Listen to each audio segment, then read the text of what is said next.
Months of rumour and speculation all come to an end today as we return to Melbourne for the opening race of what promises to be an enthralling season. Welcome along then to the Australian Grand Prix. Just south of Melbourne's downtown business centre is the one and only Albert Park circuit. 3.3 miles of public roads, closed for the weekend of course, make for a bumpy circuit with little undulation. There are 16 corners around the lake and a couple of good passing opportunities here as well, thanks in part to the DRS zones into turns 1, 3 and 13. Can Mercedes start with victory in their bid to win a 7th consecutive Constructors' title? Could Ferrari or Red Bull establish an advantage early on? And with 22 cars on the grid, how quickly can the new team find their footing? Well, it's great to be back, Anthony Davidson. We've got a lot to talk about this year. That's right, Crofty. It felt like a long winter, but it's good to finally be back. I have to think the usual suspects will battle it out at the front, but there are always going to be some teething problems early on in the season, so whoever can keep on top of their issues will have the advantage today. As I mentioned earlier, we're up to 11 teams this season, with a new entry run by, well, of all things, an owner-driver. That's something we haven't seen in this sport since Hector Raback over 4 decades ago. So how are they looking so far? It's hard to imagine how a small operation like that could survive in the ruthless world of Formula One. And yet here they are, first ever race looking surprisingly strong. But there are no points for qualifying. Let's see how they fare in the Grand Prix proper. With the race minutes away from starting, here's what today's grid rundown looks like. An immense lap from Lewis Hamilton yesterday puts him on pole position, and it's Valtteri Bottas that completes the front row. Moving on to the rest of the grid, we have Verstappen, Albon, Sebastian Vettel and Leclerc, Sainz, Ricciardo, Norris and Sergio Perez, Ocon, Stroll, Pierre Gasly and Kvyat, Raikkonen, Thomas, Kevin Magnussen and Roman Grosjean, Correa, Russell, Latifi and Antonio Giovinazzi starts from the back of the grid. And with lights out just moments away, it's time to go down to the track.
That's a good start. Keep it up.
teammate behind is 6.7 seconds.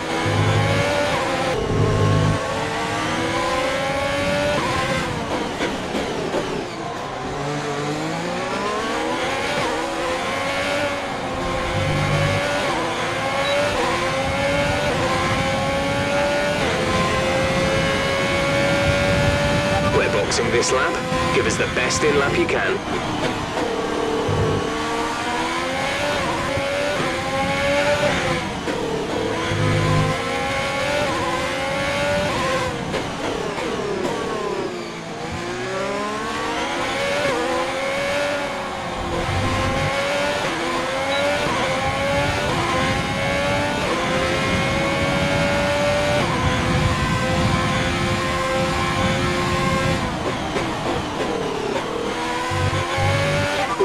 Teammate by 14.1 seconds.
A second a lap on the car behind.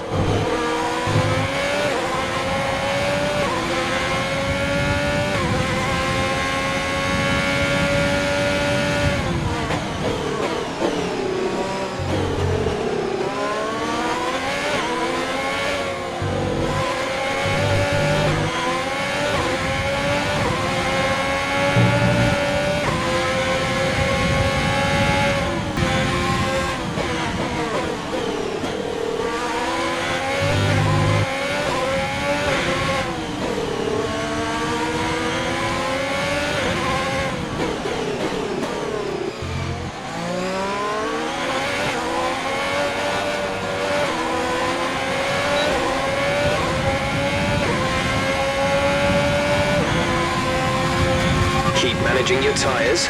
Manage your tyres.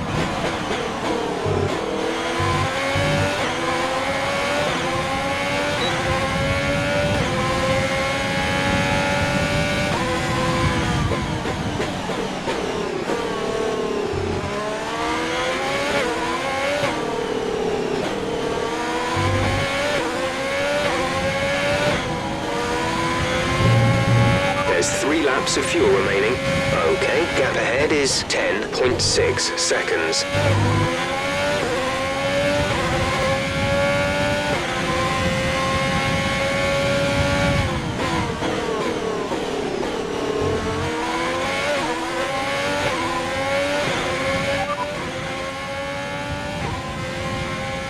Gap to teammate behind is 42.1 seconds. They're on old hards. They're in 16th. The time last lap was a 1 minute 31.0.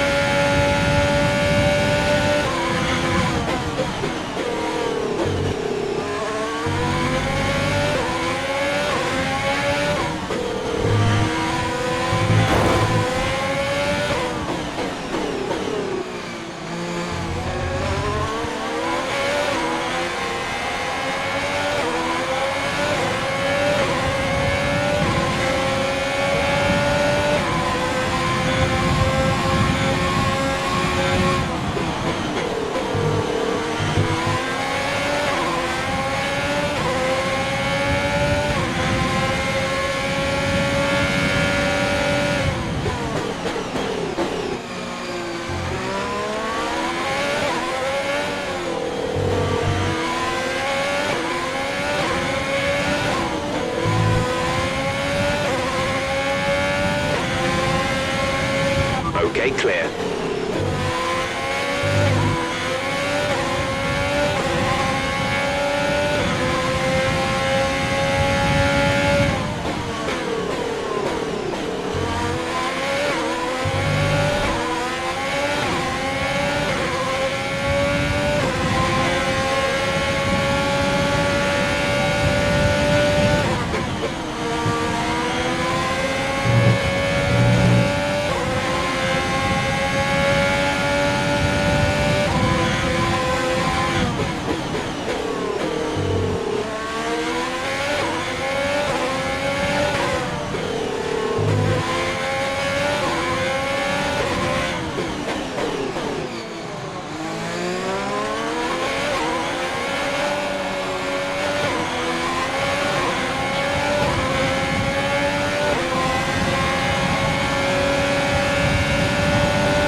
Teammate by 43.0 seconds.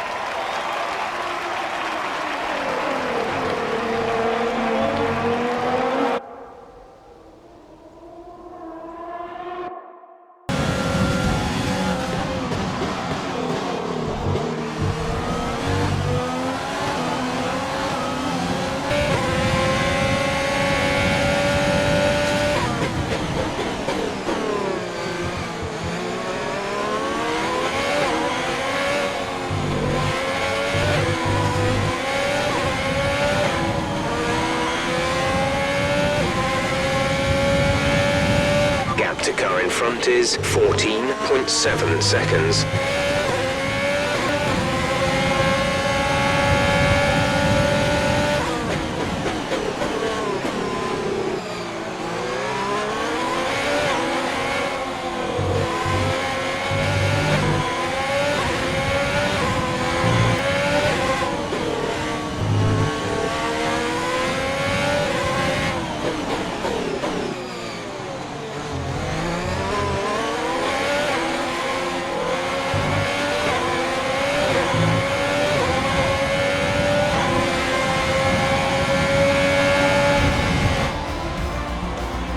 Okay, pick up rubber and bring it home.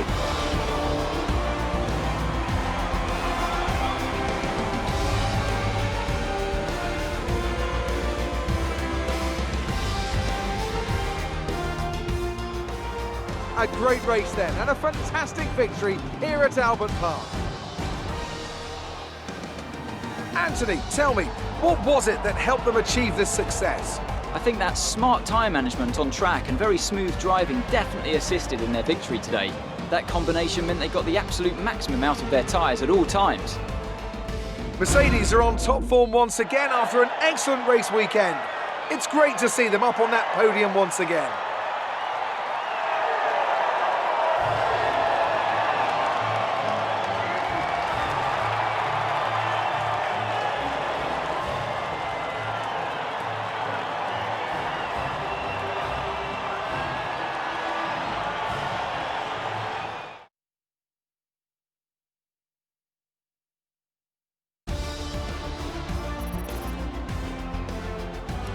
So then, it's time to see how this result affects the Drivers' Championship. After an incredible performance, Lewis Hamilton secures the top spot in the Drivers' Championship. Now, let's discuss, Ant. Who would you say is a contender for Driver of the Day? I have to give it to Thomas. They demonstrated a very delicate touch in close proximity to other cars, as well as showing a lot of maturity and patience in difficult situations. It's time to check out the Constructors' standings. Mercedes moved to the top of the table. And with that, we wrap up another weekend of motorsport. But with more races lined up, be sure to join us when we come back with more Formula One.